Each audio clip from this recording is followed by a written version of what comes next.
Halo, Saat ini saya ditunjuk Abuna untuk menyampaikan firman karena Abuna sedang pelayanan di Manado. Jadi kita dukung doa agar pelayanan di Manado dapat berjalan dengan baik, semua orang mengalami jamahan Tuhan.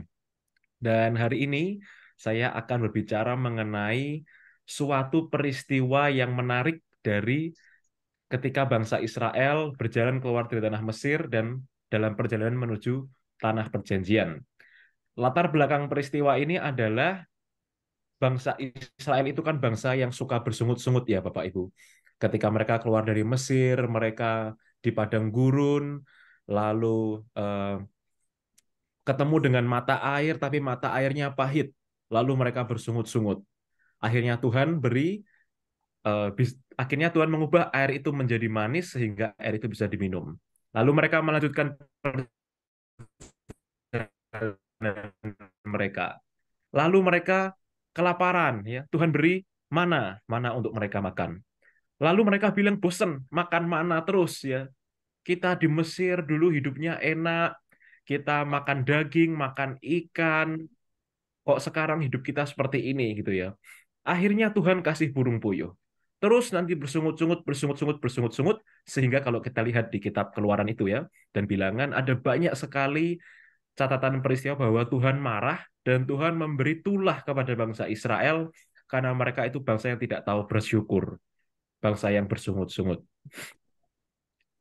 Nah, di perjalanan ketika bangsa Israel minta sudah. daging, minta sebelum Tuhan mengirim burung puyuh, ada sebuah peristiwa yang sangat menarik. Pada waktu itu Musa merasa sendiri, dia lelah, dia capek, dan merasa tanggung jawabnya terlalu berat untuk memimpin bangsa Israel. Karena setiap hari dia didatangi oleh bangsa Israel, kamu ini mencelakakan kami, ini hidup kami enak yang dulu waktu di Mesir, seperti itu ya. Lalu eh, Tuhan meminta agar semua bangsa Israel berkumpul. Nah, kita buka Alkitab kita dalam Bilangan pasal 11. Bilangan pasal 11 ayat yang ke-16.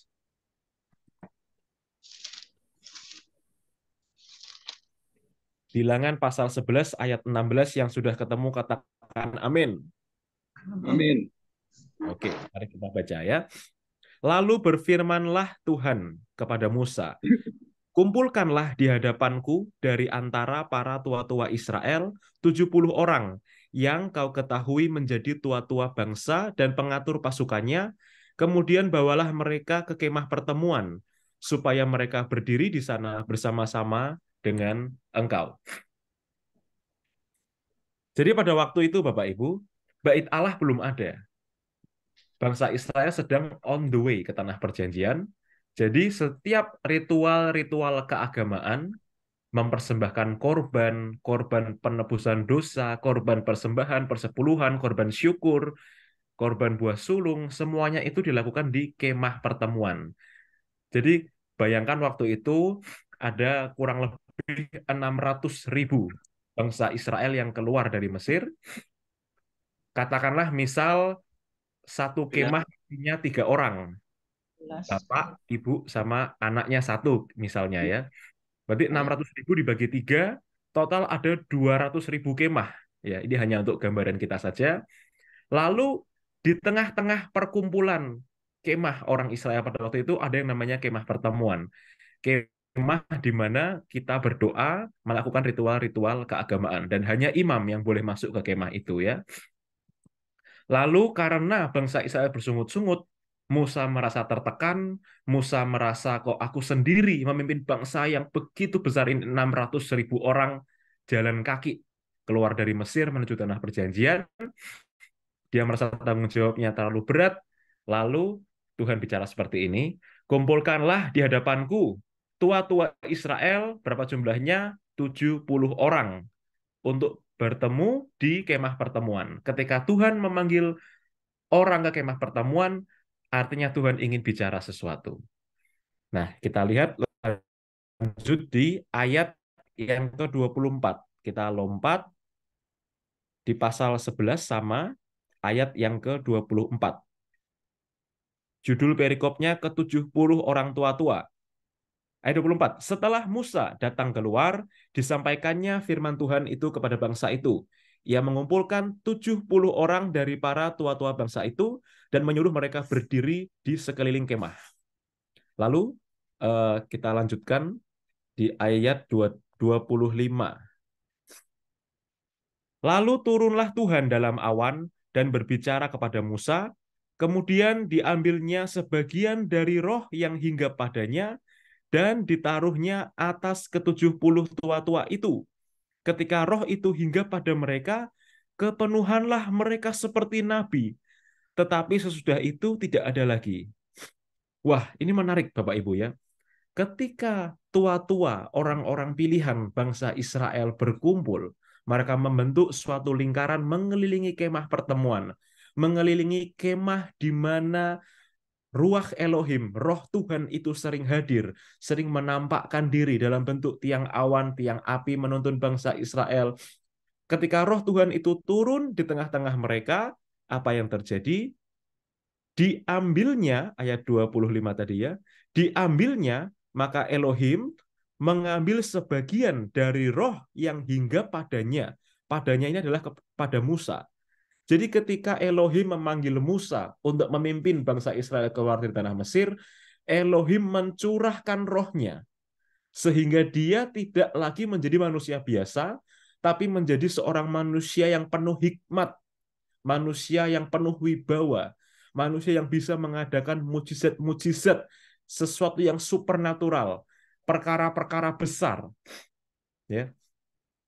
Roh yang sama, Ruach Elohim, yang diberikan kepada Musa diambil sebagian dan ditaruhnya atas ke-70 tua-tua itu. Sehingga ketika roh itu hinggap kepada mereka, ketika ruach Elohim hinggap pada 70 orang tua-tua itu, mereka semua kepenuhan seperti para nabi. Tetapi sesudah itu tidak lagi. Ya. Ayat 26 lanjut. Masih ada 2 orang tinggal di tempat perkemahan, yang seorang bernama Eldad, yang lain bernama Medad. Jadi pada waktu itu sebenarnya di dalam kemah pertemuan itu tidak sampai 70 tua-tua. Jumlahnya hanya ada berapa? 68. Nah, di mana 2 yang lain? 2 yang lain yaitu Eldad dan Medad ada di kemahnya mereka. Jadi kalau kemah itu adalah rumah tempat tinggal ya. Jadi ada 2 orang di antara tua-tua itu ada di rumah mereka, ada di kemah mereka, tapi tidak ada secara fisik di kemah pertemuan, di tempat orang berdoa ya. Ketika roh itu hinggap pada mereka-mereka, termasuk orang-orang yang dicatat, tetapi tidak turut pergi ke kemah, maka kepenuhanlah mereka seperti nabi di tempat perkemahan. Jadi 2 orang yang ada di rumahnya masing-masing, tapi tercatat dalam jumlah 70 orang tua-tua, mereka ikut kepenuhan seperti para nabi di rumah mereka masing-masing. Ini menarik sekali Bapak Ibu ya.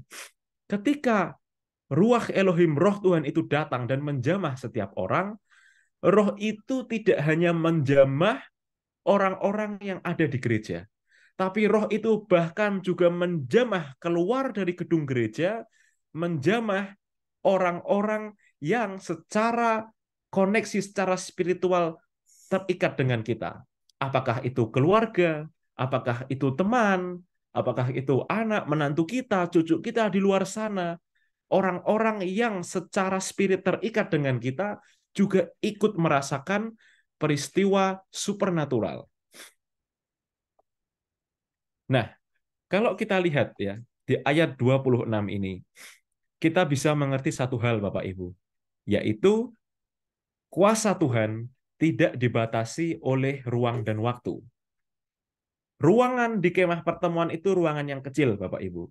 Karena dikatakan hanya imam besar yang boleh masuk ke ruang Maha Kudus itu untuk berbicara, bercakap-cakap muka dengan Elohim.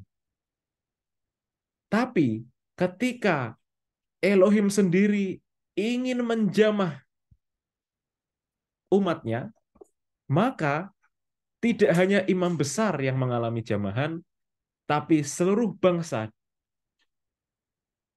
dimanapun mereka berada, mereka bisa ikut merasakan mujizat itu. Kita lanjut baca ayat 27. Lalu berlarilah seorang muda memberitahukan kepada Musa, Eldad dan Medad kepenuhan seperti nabi di tempat perkemahan. 28. Maka menjawablah Yosua bin Nun yang sejak mudanya menjadi abdi Musa. Tuanku Musa, cegahlah mereka.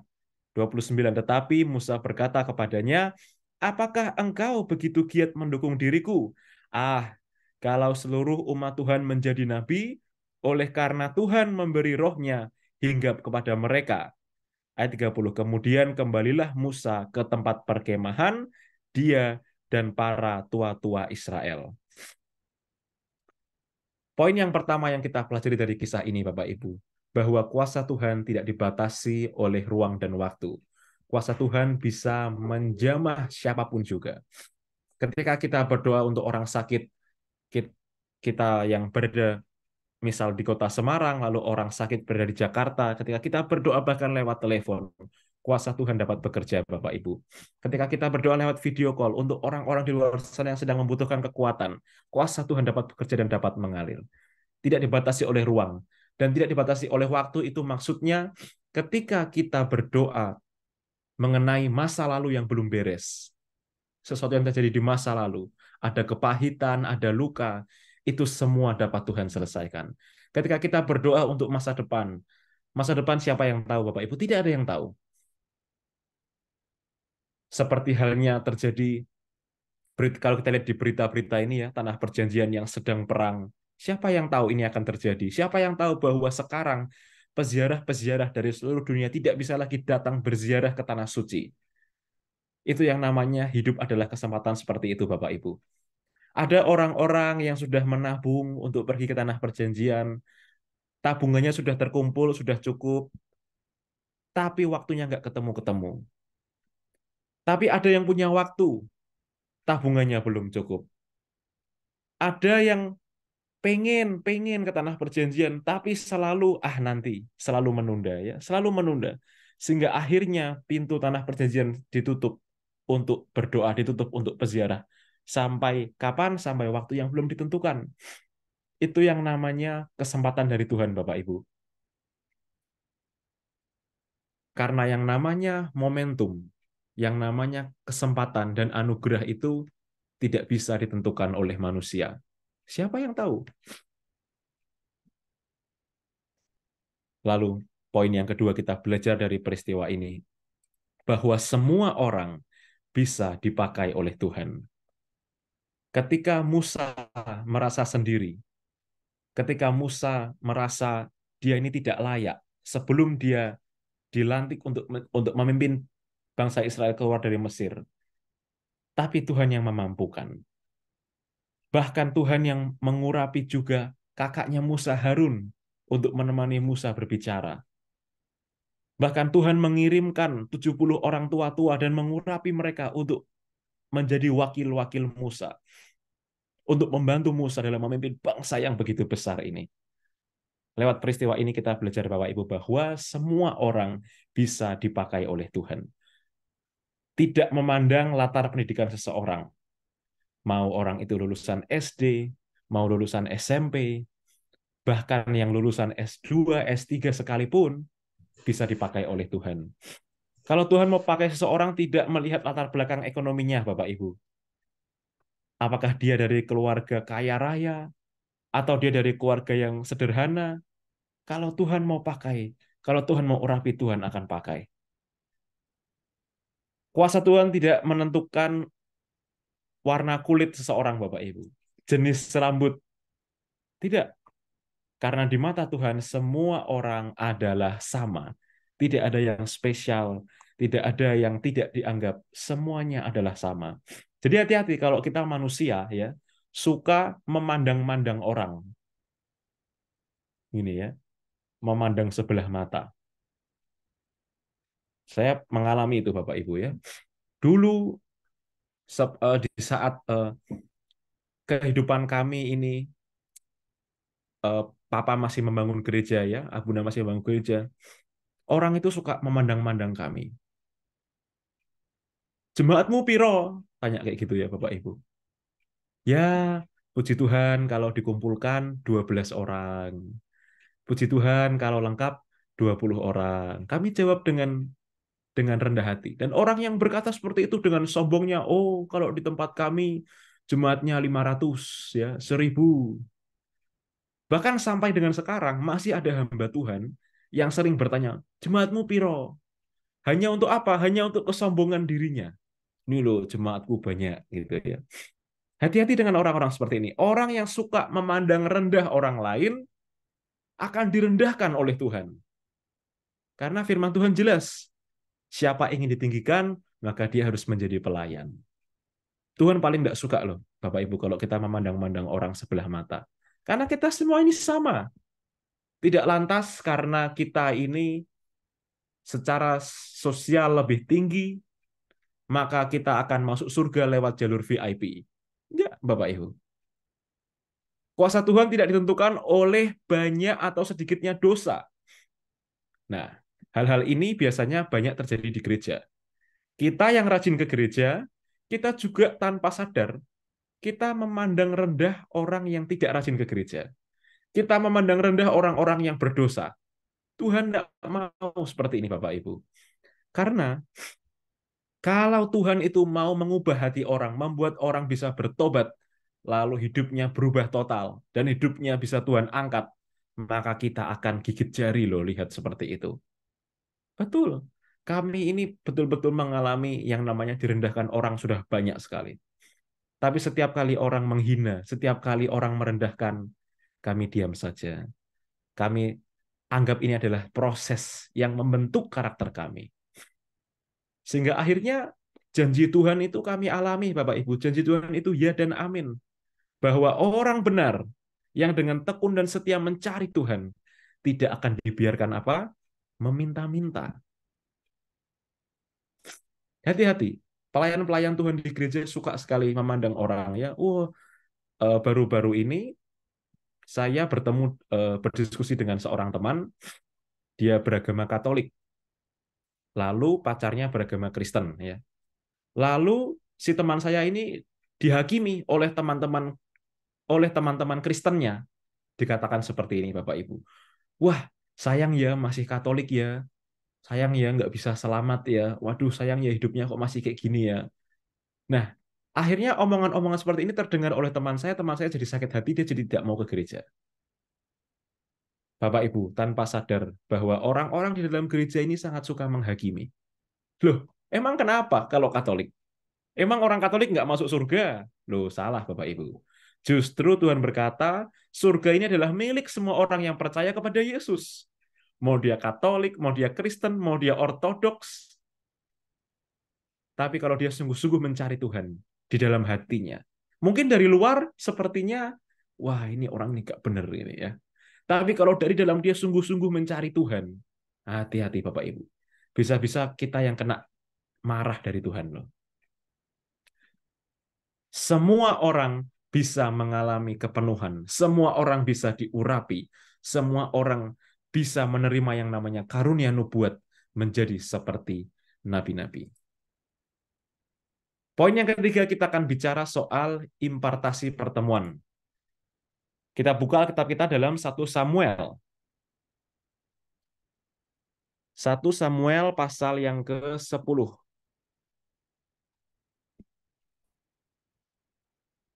1 Samuel pasal 10 ayat yang ke-10.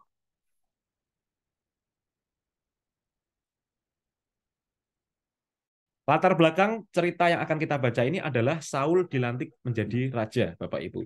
Saul diurapi oleh Samuel menjadi raja, lalu ini yang terjadi. Ketika mereka di sini adalah rombongan Saul, sampai di Gibea dari sana, maka bertemulah ia dengan serombongan nabi. Roh Allah, kembali lagi ya, Ruach Elohim berkuasa atasnya, Dan Saul turut kepenuhan seperti nabi di tengah-tengah mereka. Wah, ini keren sekali Bapak Ibu.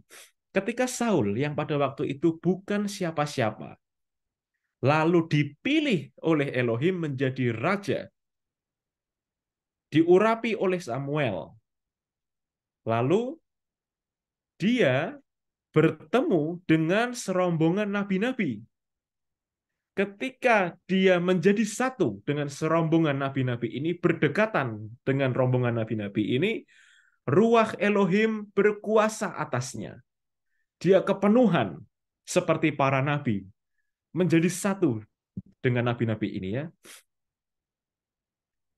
Jadi ketika kita Bapak Ibu datang di ibadah firman online ini, kita menyalakan HP, menyalakan laptop, kita menyalakan TV karena kita bergabung lewat YouTube, dan kita mendengarkan firman, bertemu dengan kumpulan terang, dengan kumpulan orang-orang yang suka firman, maka tanpa sadar sebenarnya sedang ada spirit yang dilepaskan, sedang ada ruah Elohim, sedang ada roh Allah yang mengalir dan menjamah setiap layar yang kita lihat.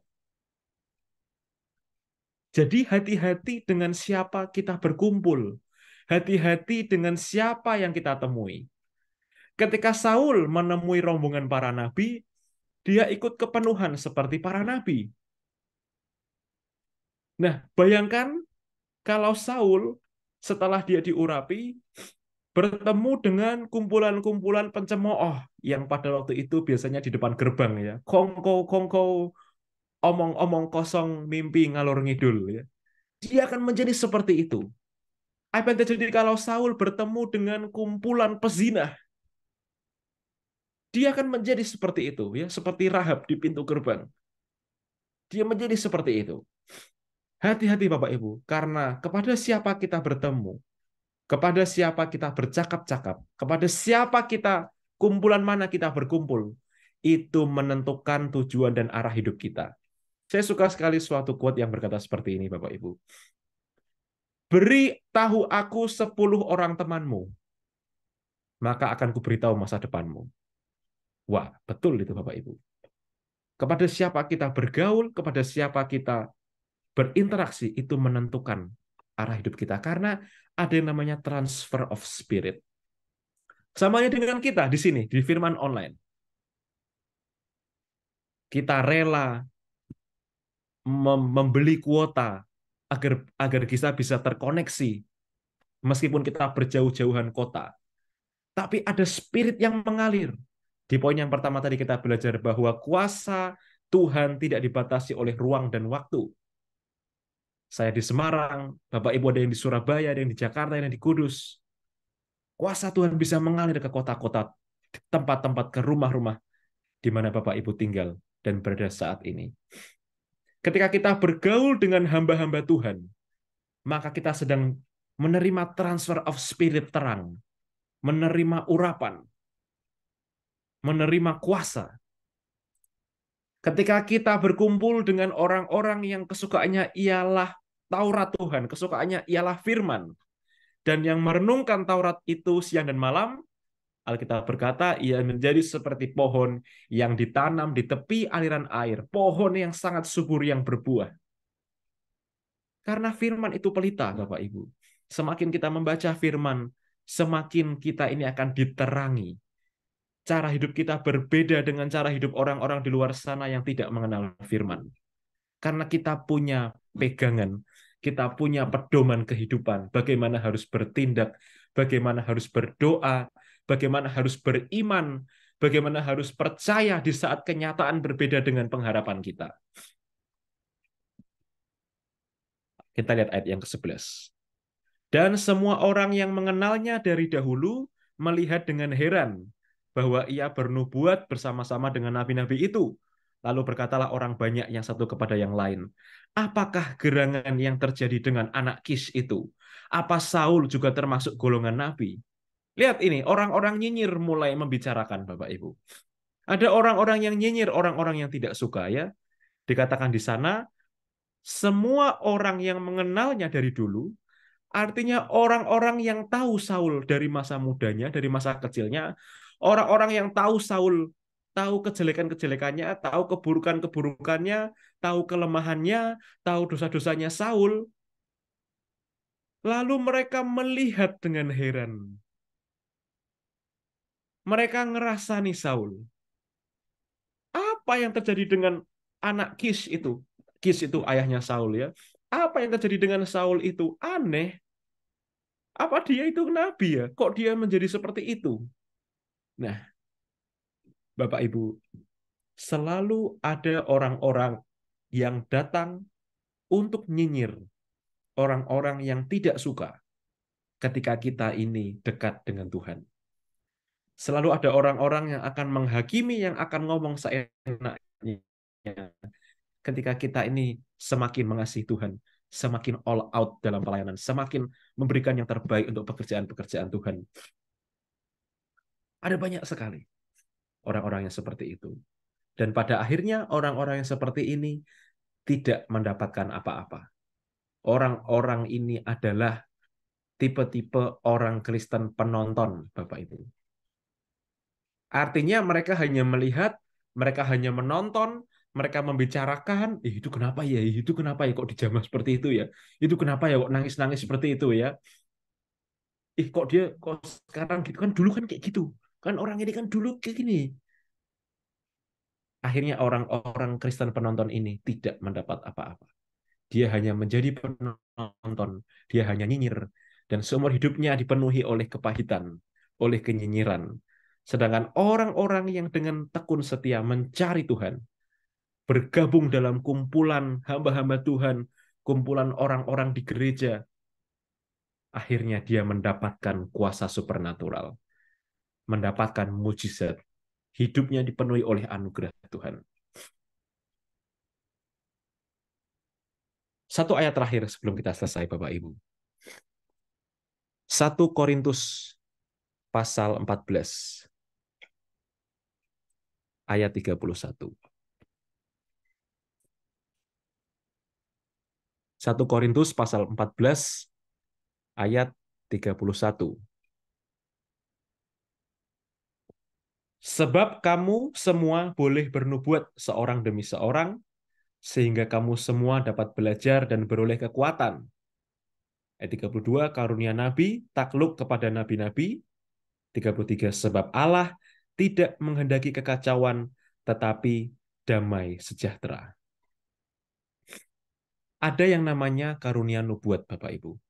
Karunia nubuat ini dikatakan dalam 1 Korintus 12 bahwa karunia nubuat ini membangun, menghibur, melengkapi perkataan-perkataan profetik.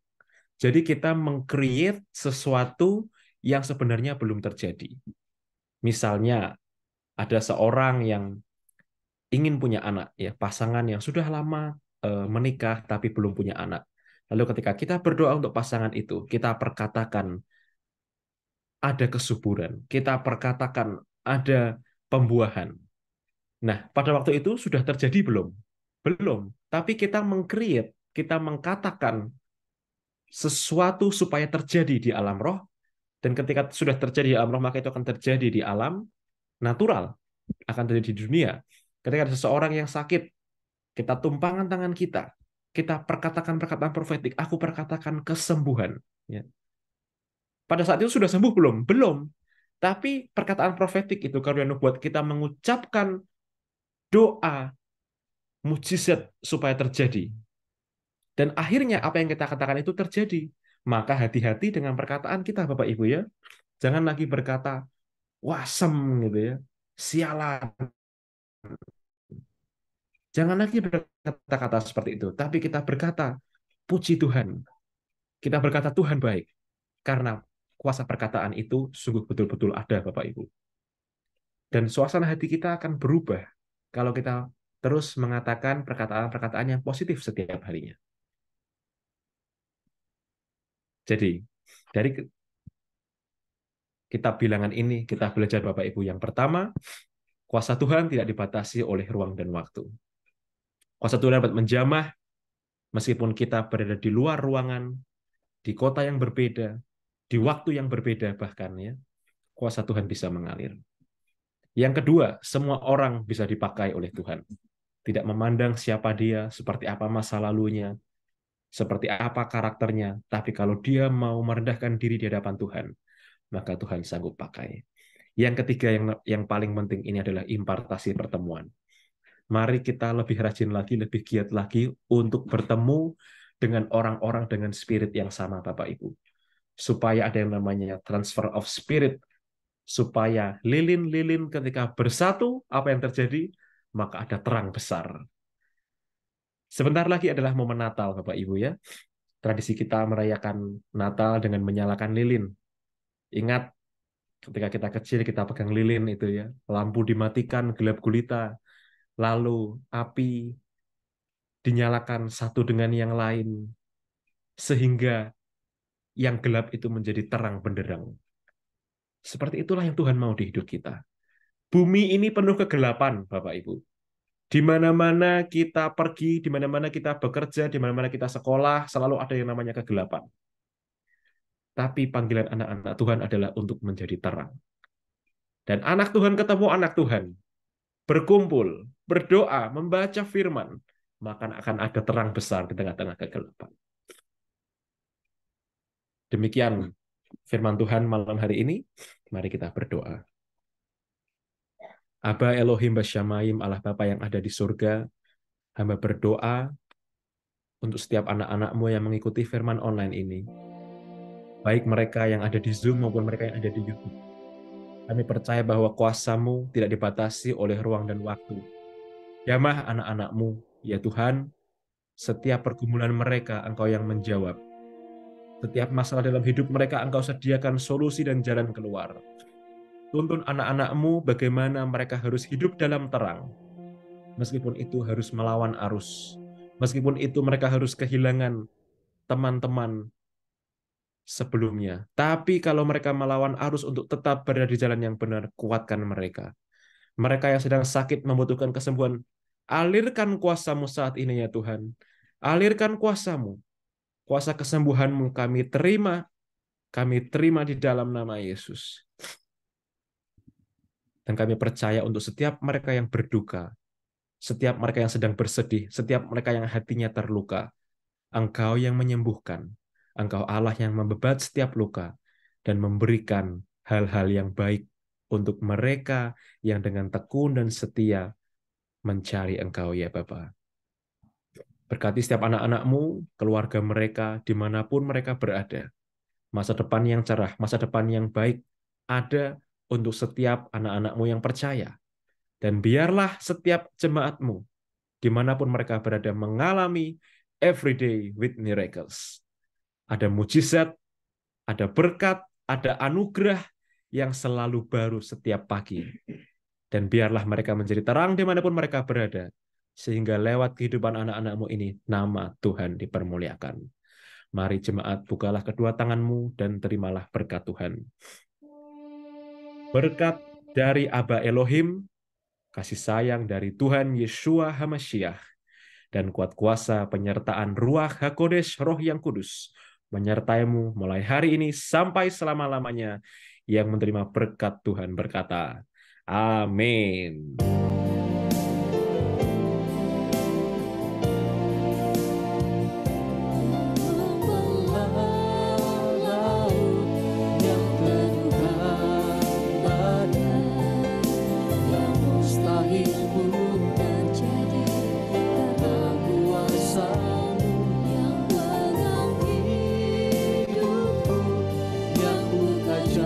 Bagiku, kau membuat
ibadah selanjutnya. Tuhan Yesus memberkati. Shalom. Makasih, Terima kasih, Pastor Pastor Revo. Revo. Terima Shalom. kasih, Pastor. Cepat sembuh ya, Pastor Revo. Terima kasih, Tante. Yuk. Sampai jumpa. Izin live ya, Pastor Revo dan semuanya.